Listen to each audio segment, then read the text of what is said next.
ప్రజలు మక్కలు విరగ్గొట్టి 11 సీట్లతో మోకాళ్లపై కూర్చోబెట్టిన వైసీపీ నేతల అరాచకాలు ఆగడం లేదన్నారు టీడీపీ నేత పట్టాభిరామ్. కర్నూలు జిల్లాలో టీడీపీ నేత గిరినాథ్ను వైసీపీ సైకో మూకలు దారుణంగా హతమార్చాయని ఆరోపించారు.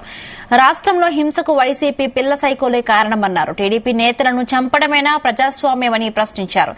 త్వరలోనే లోకేష్ రెడ్ బుక్ రియాలిటీ ఏంటో చూపిస్తామన్న పట్టాభిరామ్ తప్పు చేసిన వారిని వదిలిపెట్టేది లేదని హెచ్చరించారు.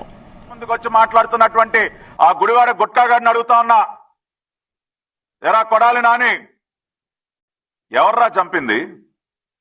గిరినాథ్ చౌదరి అనే తెలుగుదేశం పార్టీ నాయకుడిని ఎవరు చంపింది? మీ పార్టీ సైకో మోకలు కాదా? ఏమయ్యా పేరుని నాని, ఏంటయా మాట్లాడుతా ఉన్నావు మీడియా ముందుకొచ్చి? కౌంటింగ్ కి 2 రోజుల ముందున నువ్వు వచ్చి మాట్లాడినటువంటి మాటలేంటి? గంటలు లెక్క పెట్టుకుండ్రా, మీ సంగతి తేలుస్తాం. ఏది కౌంటింగ్ కి 2 రోజుల ముందు? దాన్ని బట్టి అర్థం కావట్లేదా మీ వ్యవహార శైలి ఏంటో?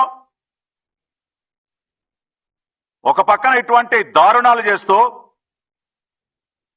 ప్రజలు మక్కిలెరగొట్టి మిమ్మల్ని మోకాళ్ళ మీద నుంచోబెట్టిన 11 సీట్లతో మిమ్మల్ని మోకాళ్ళ మీద నుంచోబెట్టారు ఈ రాష్ట్రంలో. ప్రజా తీర్పు ఆ విధంగా ఉన్నా కూడా ఇంకా బుద్ధి తెచ్చుకోకుండా ఈ సైకో చేష్టలు, ఈ దారుణాలు, ఈ హత్యలు ఇంకా కొనసాగిస్తూ నంగనాచులాగా వచ్చి నీతులు మాట్లాడతారా? మా పార్టీని